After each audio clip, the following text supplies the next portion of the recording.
I'm Maria Schwartz alongside Madison Cunningham, and welcome to the Winsidr Show where it's all about the W. With 8 playoff teams all but set, it's time to really get into the final stretch of the season and the playoff season seeding. Let's cut to the basket.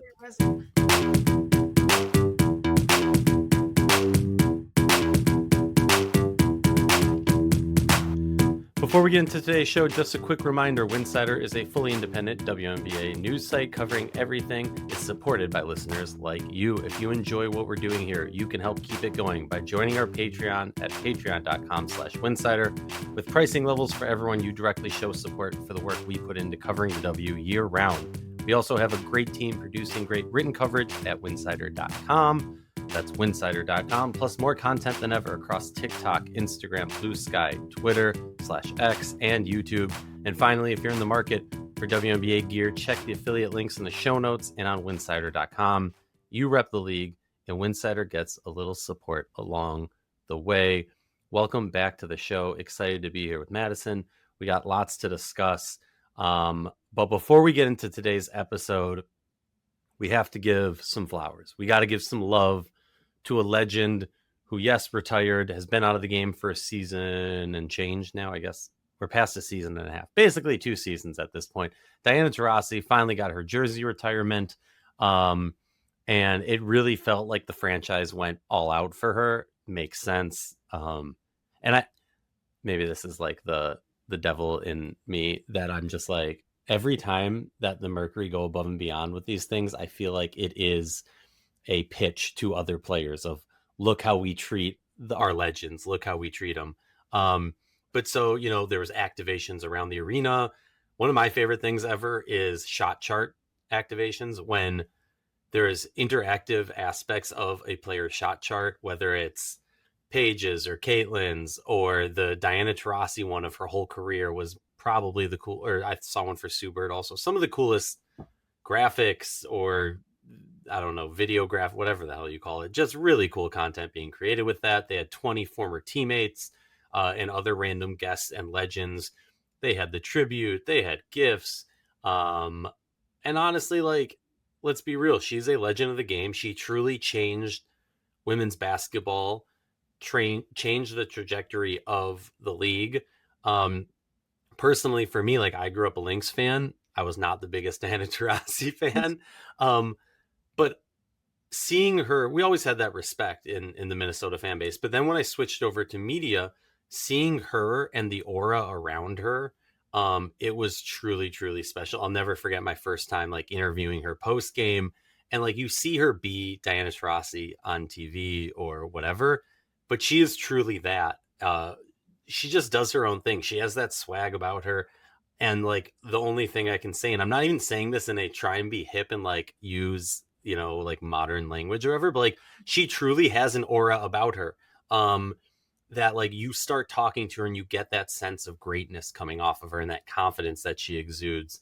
Do you have any Diana Taurasi memory that pops into your head, whether it's hitting a crazy shot on your favorite team, or threatening to meet a player or a referee in the lobby? Any Diana Taurasi memories that kind of stick out to you?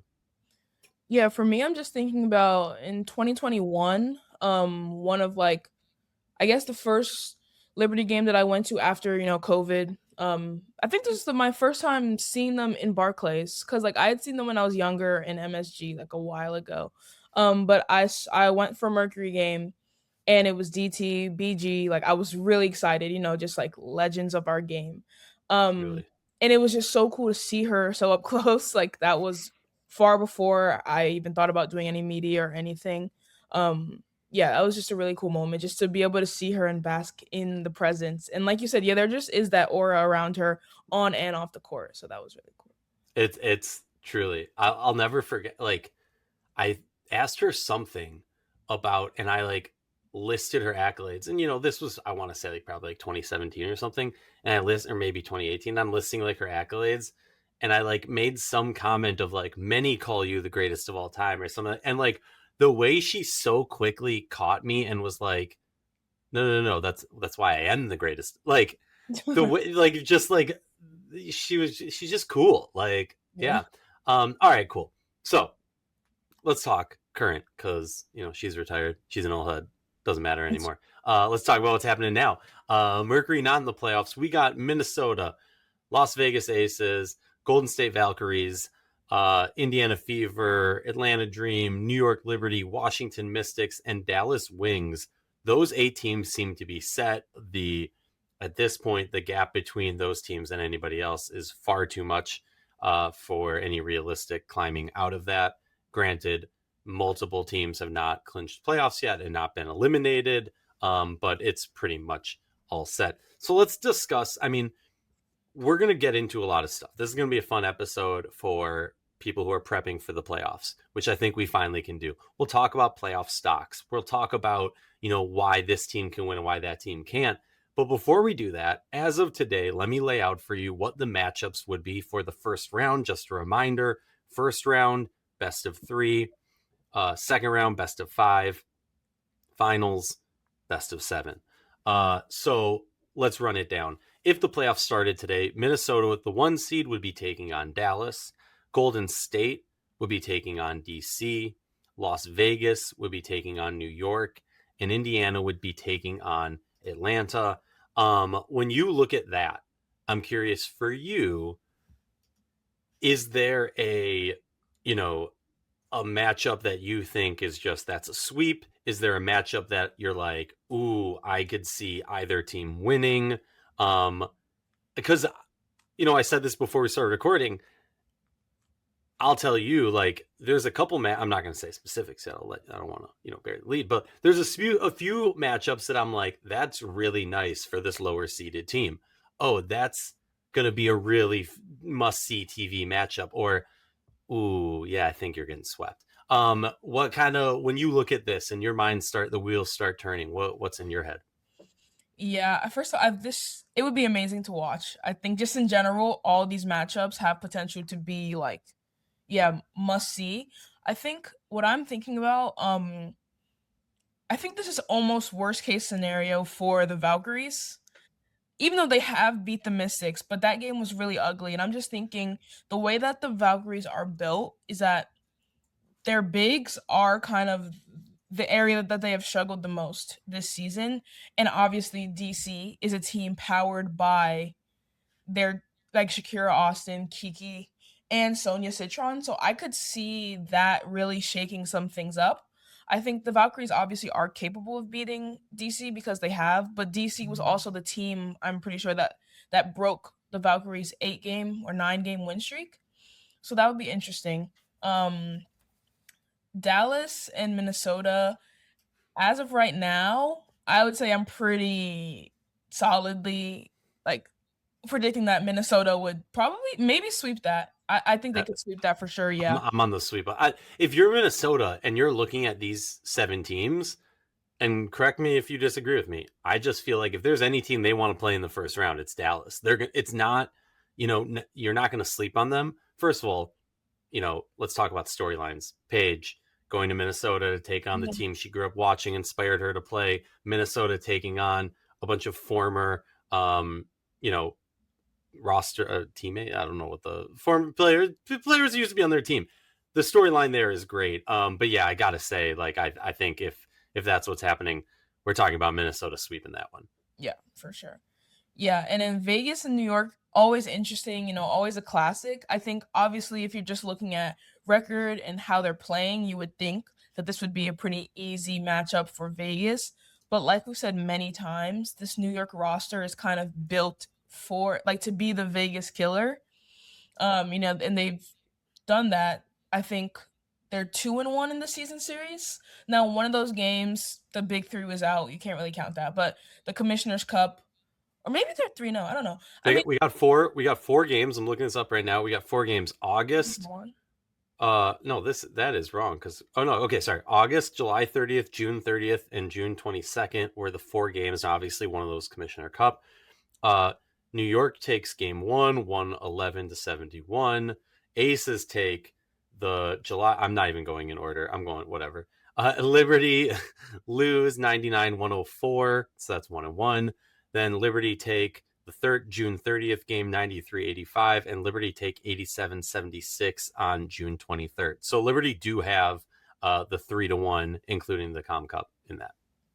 Yeah, and that's like we talked about so many times, like that is just must see TV. Asia, Stewie, like I'm sure everyone will be tuned in for that either way, and it really could go either way. That would be like a really devastating matchup to have round one, just because those are like teams that you want to see deeper. You want to see both of them go deeper, but it would be interesting to see them.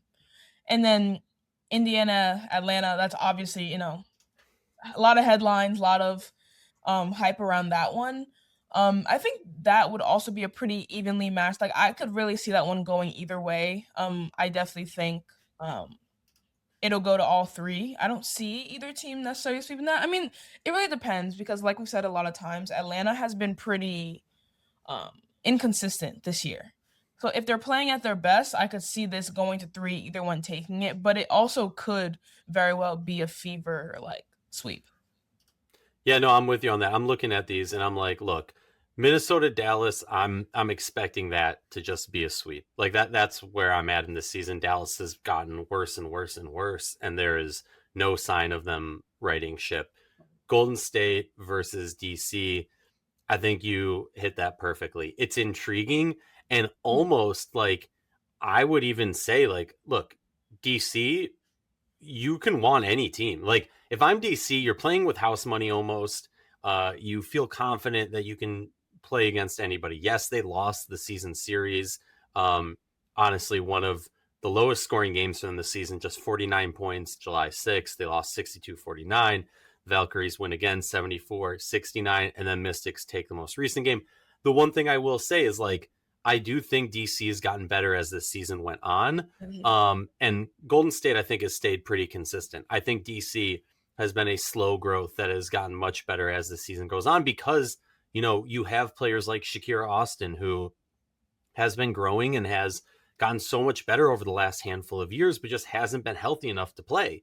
And now we're seeing a full season of that, and we're seeing that possible potential. Like I don't feel like I'm being crazy saying Shakira Austin, to me at least, has that MVP quality play to her.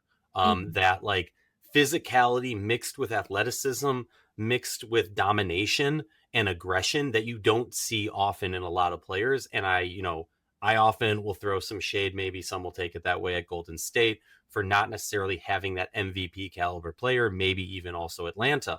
But when I look at DC, some people will be like, well, what about DC? I think Shakira is that player with that it. So I think that would be a great one. I see that going 3. Las Vegas, New York. I mean, that would just be like, I see it going 3, but also like, call me crazy, I could also see New York taking them in 2. I think that's ridiculous just in the sense of, and we'll talk about this in a little bit, of how good Asia Wilson is and how good these aces are in playoffs. There is a difference between beating this team in the regular season and beating them in the playoffs, even if your roster is constructed for that. And also we'll get into New York a little bit more. Indy, Atlanta. How do I say this respectfully? I feel like this Atlanta season's a disappointment. We saw early on in the season some impressive showings from them, some consistency, but then it just feels like we're not even talking about them because they haven't shown anything that would make us discussion worthy of them. It's, blowing leads late in games, dominating for a quarter, then disappearing for another quarter. And like, look, I'm not going to sit here and say that the Fever have been so much better in a consistency sense, but it feels like throughout the season, the Fever have, even at their worst times, been slowly trending up. Yes, they'll have a dip, but they continue to trend up. In Atlanta, it has been a roller coaster of up and down and up and down. And I don't know. We'll see. Any other final thoughts on those matchups? Oh, you're muted.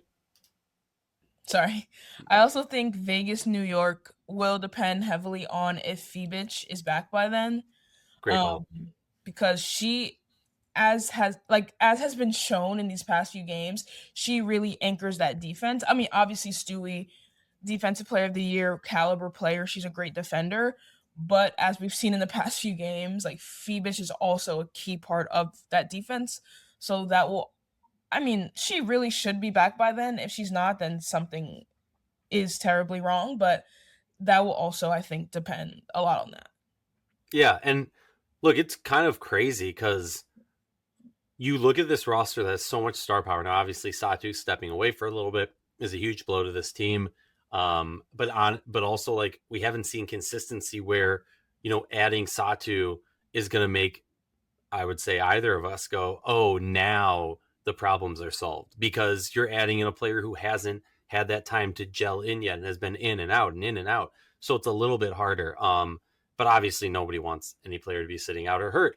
But Fibic is a player, honestly, I think a lot of people have forgotten about. And maybe it's because she's an overseas player who's been injured a lot this year. Maybe it's just because, the Liberty have not been gaining the headlines for positive things very much this season. I don't know what it is, but that is a great call that I personally almost forgot about. That is an extremely important aspect of this season for the New York Liberty. Okay, so getting into playoff stock, before we talk about one thing that could kill each playoff team or make them win it all, I want to talk about playoff stocks. Teams. We'll start with teams and then we'll move on to players. So playoff stock, the teams that I feel like are rising in this moment, obviously you got to say Minnesota. You get, feedback. They're finding more of a flow. There's still some concerns that we'll talk about in a little bit, but you get feedback. The defense is looking better, which has been the biggest concern. So yeah, you're the number one team, but I feel like their stock is going up. There's a few other teams on my mind. What's a team on your mind that stock is going up at this time, which is the ideal time for your stock to be going up? Yeah, like you briefly mentioned earlier, I think DC, like the Mystics, I think at the beginning of the year, like towards the middle, it was like this is a fun young team that could shake something up, but you know, inexperience, all those things. But they've shown over these past few weeks that they are a real threat. I think they are like the only team this season to have, there's like some stat where they were like the only team to have beaten all the top teams or something like that. Like they have taken on a bunch of the top teams with confidence, and they have done it and they have taken them down. I think they could really, like, I think first round, yes, they could definitely do that, especially if it's against the Valkyries, like we said. But like second, I don't think it stops there. I'm not saying it's realistic that they go to the finals or anything like that, but like I wouldn't be shocked if they made a deeper run than anyone was expecting going into this season. I'm very much with you on that. I think like this is not a team that I am going to sit there and go, I pick against them because of the youth. And Hmm. I say that because I think there's some teams that really skilled, really powerful, for instance, Indiana the past few years, where I'm like, oh, you have this young power, this, really skilled young players, but I don't trust you in the playoffs because I think the big moment will be too much for you. The confidence and the vibes of this team, I think, are set for the playoffs. That said, I don't think we're talking about a finals team. I think they still need a little bit more to get over that hump, but I would not be surprised to see them getting upset, move on to the second round, win a game, and then lose 2-1. That would not, or 3-1, sorry. That wouldn't shock me at all. I'm completely with you on that. um and obviously I think Indiana is a team also that has really been trending up, stock going up as of now. But I will say, and we'll get into this in a moment, there is a huge Achilles heel for this team. Okay, two teams or one team, whatever, in your mind that the stock is just dropping. Um, I'm going to go on a whole season approach and go with Atlanta, where I just think I, I look, I can spend, and I plan to do this over like the last few games of the season, is to truly try and zone in on this team and hone in on these playoff teams. But I'm honestly at a loss for words at, what's going on in Atlanta and why they have this inability. You have two elite guard defenders. You have a point guard who's not making mistakes, not turning the ball over at a high clip. You have one of the greatest, if not the greatest, rebounder in league history. Um, You have the offensive firepower. I don't know. There's just something off, something that is really bothering me about the inconsistencies of Atlanta. And so, yeah, for me, this is a team that I day in and day out continue to lose hope, or I guess stock in. What about you? Yeah, I definitely agree with that. I'd also have to say Dallas, like we said before. I mean, a few weeks ago they were fourth in the standings. So like from a literal standpoint, they are dropping and they're dropping fast.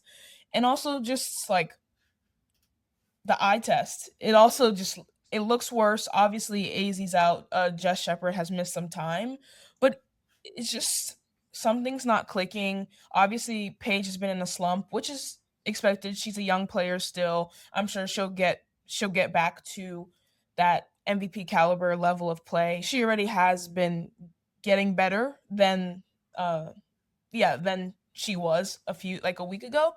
But yeah, I don't have very much faith in this team that they could make a deep run.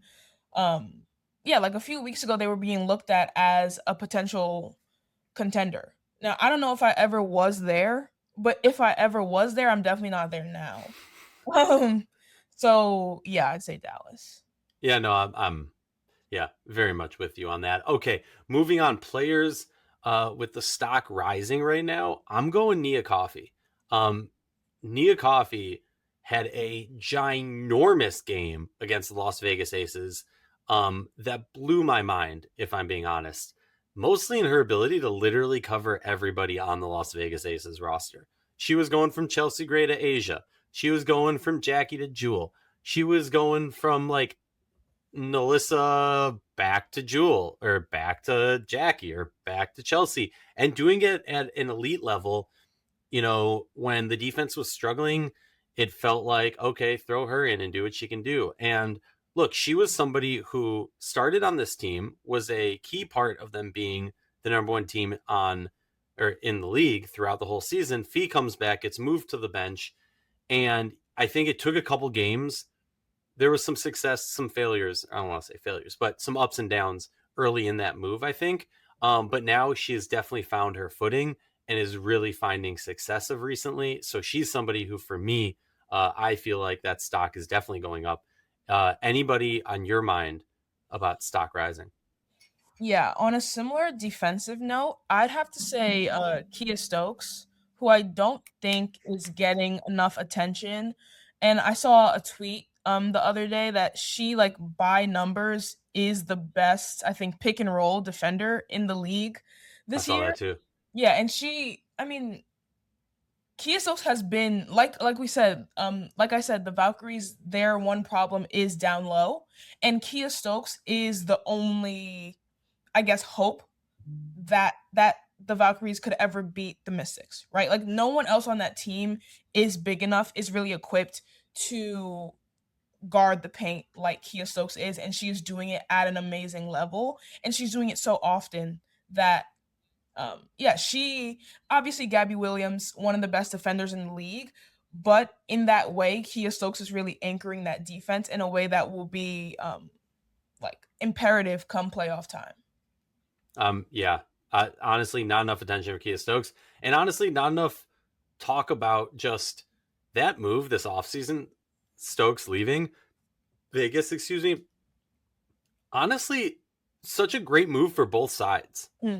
Vegas needed to move on, and all the props to Kia Stokes and what she was able to do, winning rings in Las Vegas, took a lot of flack, took a lot of hate from the fan base, from a lot of people, and I threw shade also at struggles that she was having when she was on Vegas. Like I'm not trying to avoid it and be like, oh, what, but the shift over to Golden State, a resurgence in the career, which seems odd to say after winning multiple rings, but the output that we're seeing, the stats, the play, the eye test has been so impressive.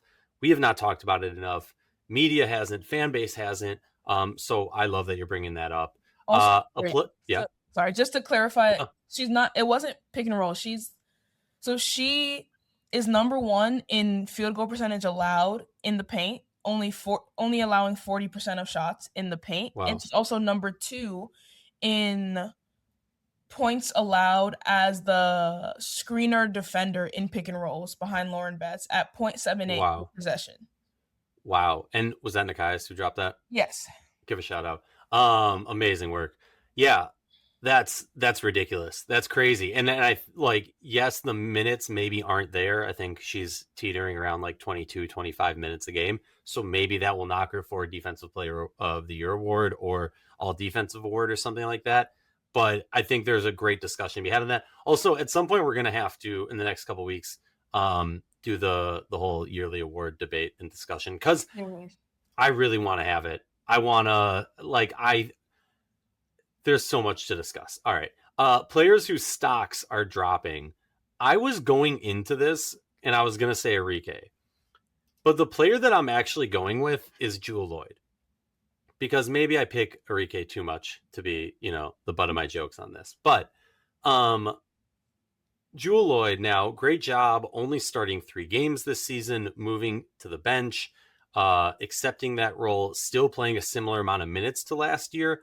But last year, we were talking about maybe a disappointing season for Jewel Lloyd in Las Vegas. Yes, they end up winning it. It all works out. She hit some big shots when it's important. But this season, her numbers in every way, shape, or form have dropped. Her points per game, her rebounds per game, steals per game, blocks per game. I guess turnovers also went down a little bit, so that's a good thing. But shooting percentage went down. 3-point percentage went down a nice amount in 3-point percentage, which is concerning when that's a huge role for her. And even free throw percentage is going down, and fouls are up per game. So for me, as a player who's going to be key in this deep playoff run for Vegas, I see Vegas as a team that like I said earlier, there's regular season, then there's playoff. So I got her. What about you? Who's your player whose stock is dropping? Yeah, it's hard. I mean, I feel like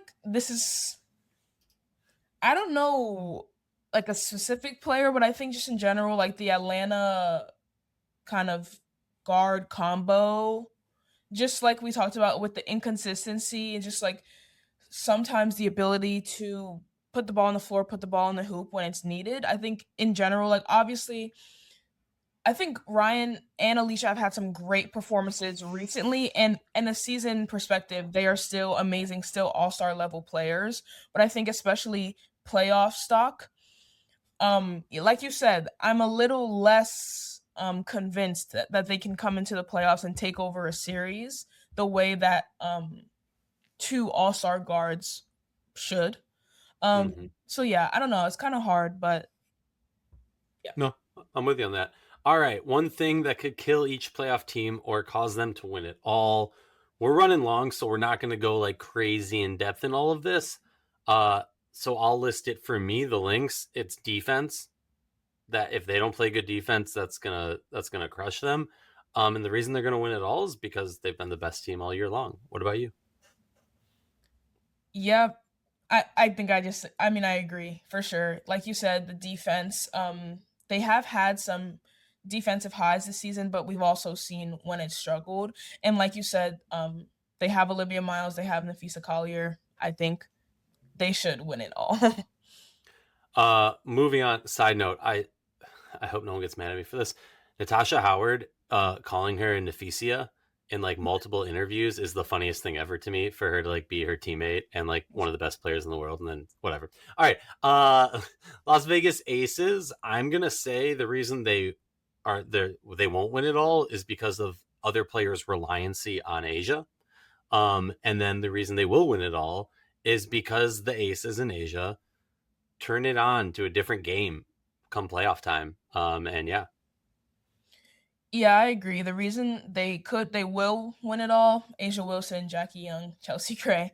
The reason they won it is if something were to happen with health, or like you said, if other players get too complacent with Asia Wilson.